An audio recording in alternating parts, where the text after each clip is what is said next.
Некои семејни приказни остануваат само во сеќавањата, а некои прераснуваат во животна мисија. За Митко Спировскиот Лешок, желбата да не се изгубат минатото, луѓето и настаните што го обликувале неговото родно село, се претворила во повеќе децениска работа. До сега има напишано 20 книги посветени на Лешок, внимателно бележејќи ја неговата историја, хроника и традиција. Тој ја продолжува нишката на едно семејство чии корени се испреплетени со клучни историски моменти. Неговиот прадедо поп Спиро Онуфриевски бил меѓу свештениците кои во 1905 година го доживеале сардисувањето на Лешочкиот манастир, настан што останал запаметен и во народната песна. За тоа како се чува колективната меморија на едно село и зошто е важно историјата да не се заборави.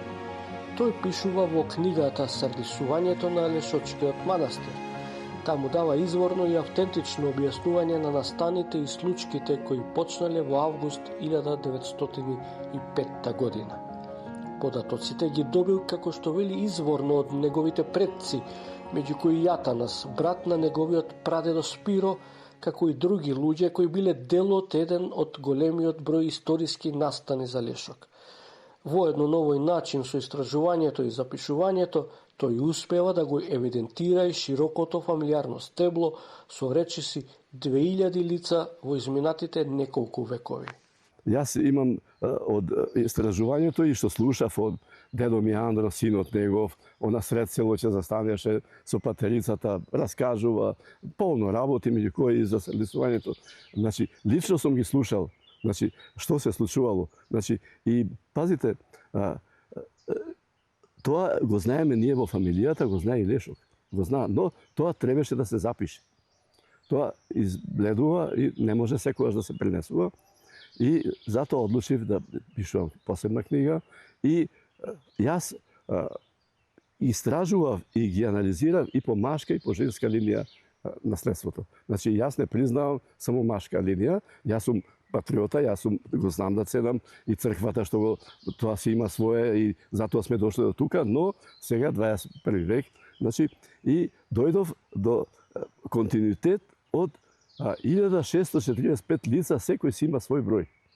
Во книгата наведува дека неколку факти, како тоа, на пример, дека неговиот прадедо поп Спиро бил јатак на комитите од реонот на Лавце до Првце, поточно на Шарпланина, но текот на настаните не е поврзан со таа негова задача. На другиот крај од Полошката котлина, кај планината Жеден, е најден убиен Бостанџија, а до него Комитска капа. Османлиската власт, поттикната од албанското население во Слатино, тргнала да ги бара комитите, па поради тоа го обколиле манастирот каде имало илјадници верници кои го одбележувале патрониот црковен празник. По 3 дена опсада верниците се пуштени, а неколкумина луѓе уапсени.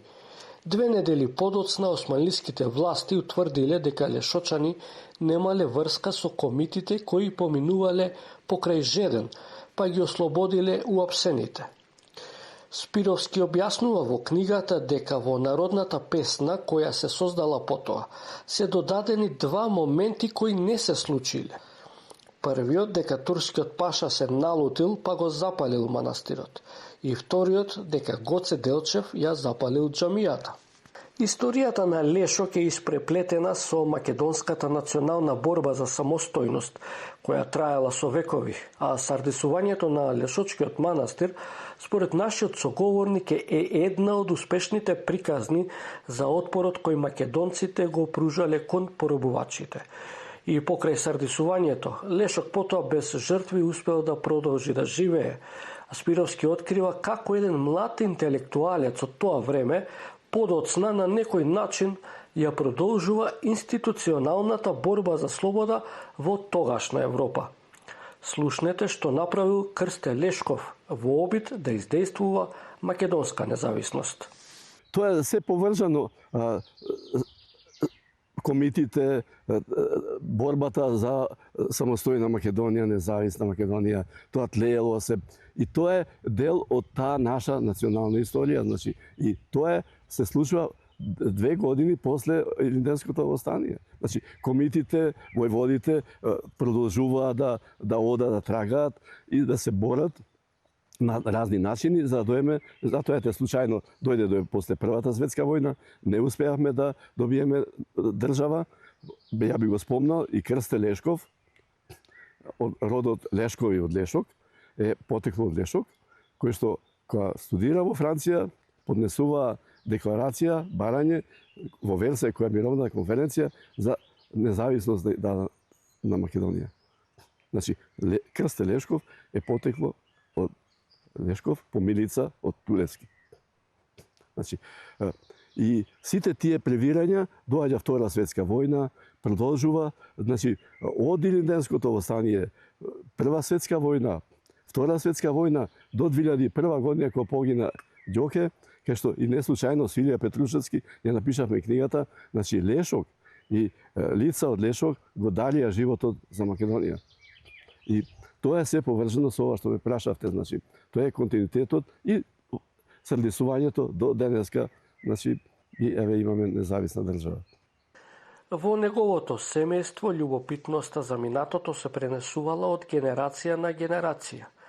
Предците на Спировски биле свештеници, учители и школувани луѓе кои оставиле траги во животот на Лешок, а нивните приказни станале темел врз кој Митко ја изградил својата животна определба, да ја сочува историјата на родното место. Истражувањето не го темели само на семејните преданија.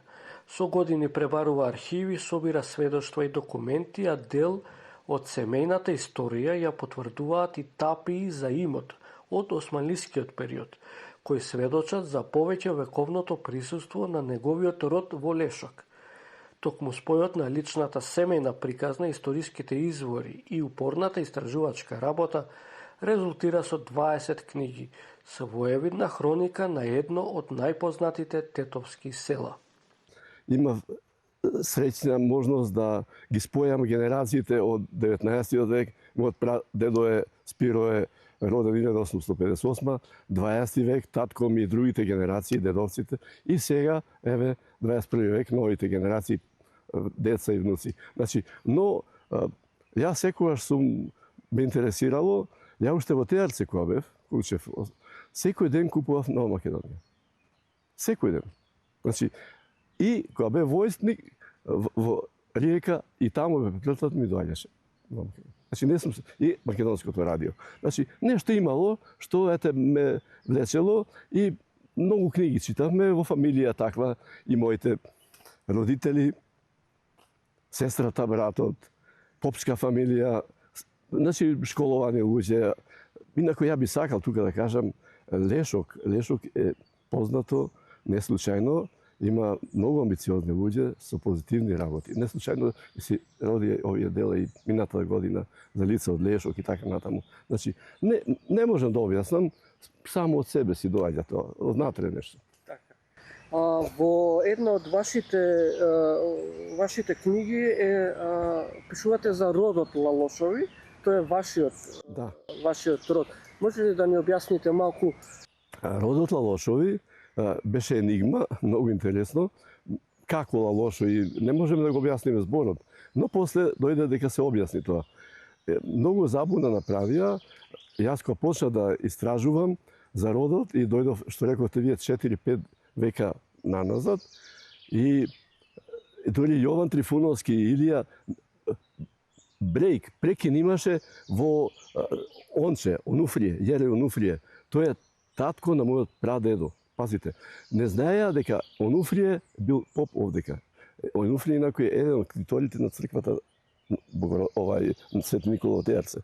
Значи, и трагав и дојдов до интересни податоци, како може и татко ми прифатил, Илија и другите, здраво за готово. Знаете, кој ќе се каже нешто без факти, тоа е многу лоша работа.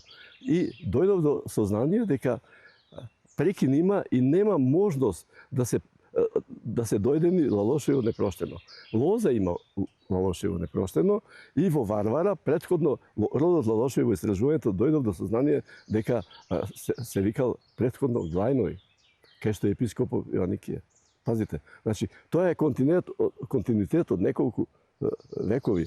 И мене многу ме зачуди изданието на Српската академија науки и уметности, Јован Трифуновски од нашиот крај, не знам како он дошол до тоа, дека потекло од непрошено и се до тоа, и го интервјуира Дедо Мито.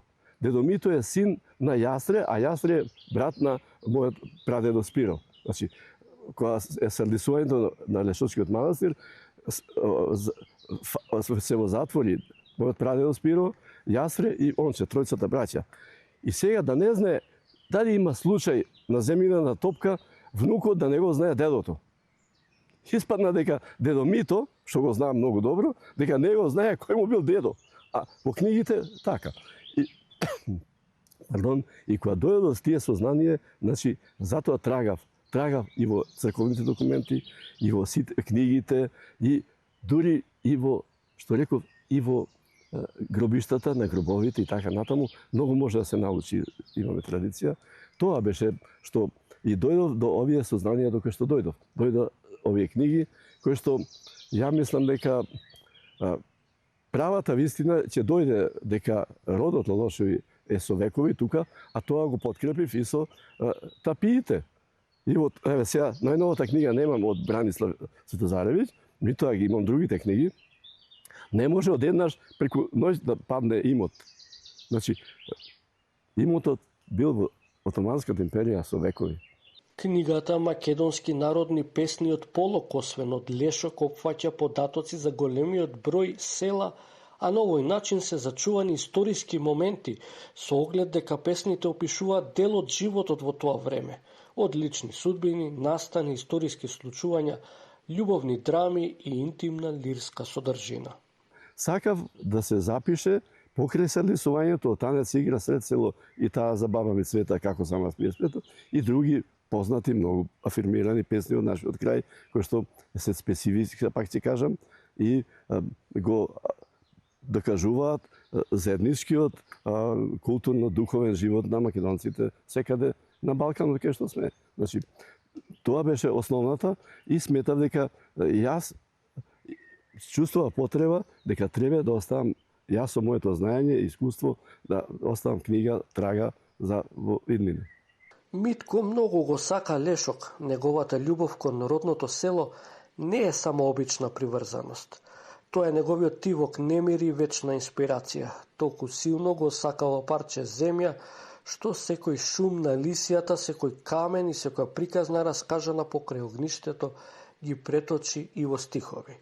Напиша песни кои дишат со мирисот на селските утра, песни кои остануваат како жив споменик за едно време и едно место, кое тој за секогаш го носи во срцето.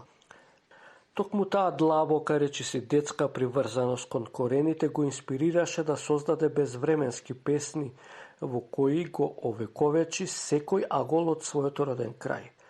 Преку својот поетски збор тој успеал да ги спаси од заборав селските пејзажи, традицијата и душите на луѓето со кои пораснал, претворајќи го своето село во символ на вечната потрага по дома. И да, не може а да не биде емотивен. Слушнете ја една од неговите песни. Лешек, Боже мили, какво чудо ова било.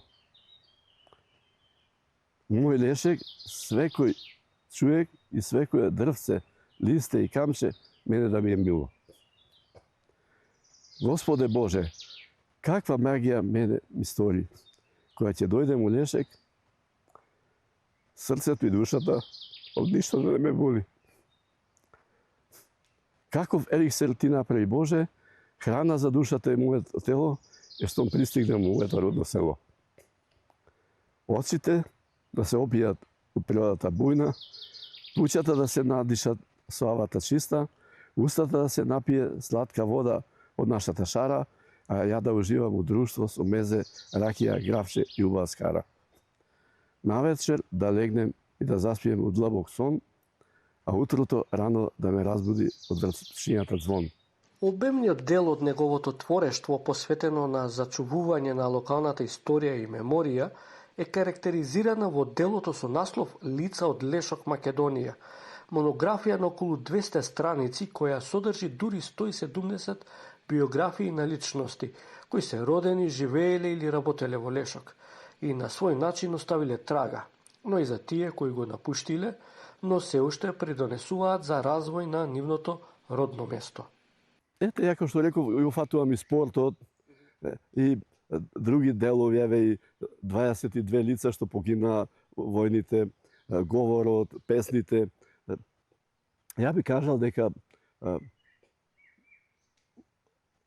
анализирајќи и знаејќи крајот, па многу амбициозни, многу вредни луѓе, домаќини, и тоа се однесува и за жените, и за мажите, и за децата, и во сите домени. Значи, не случајно имаме многу афирмирани лица. Имаме почесен граѓанин од Лешок, од внук на Јастре, братот на Попспиро, почесен граѓанин на Софија. Лица од многу родови што се афирмирани. Еве за спортот. Од Лешок, Александар Васовски. Значи, Жарко Ристовски. Потоа, Стоиле Стоилов, потекло има и од Лешок по мајка. Бранче Богдановски, сега игра во Швајцарија. И други, значи, да не ги спомнам, значи, амбициозни луѓе, вредни луѓе, и па дури да ви кажам, јас се изненадив, тоа е благодарение што се отвори границата и тие што не сакаат да учат, што сметаме дека не се амбициозни, и тие заминаа во светот, стана најголем број добри домаќини граѓани и еве го помагаат помош за Лешок, за обнова, за сега, за многу работи.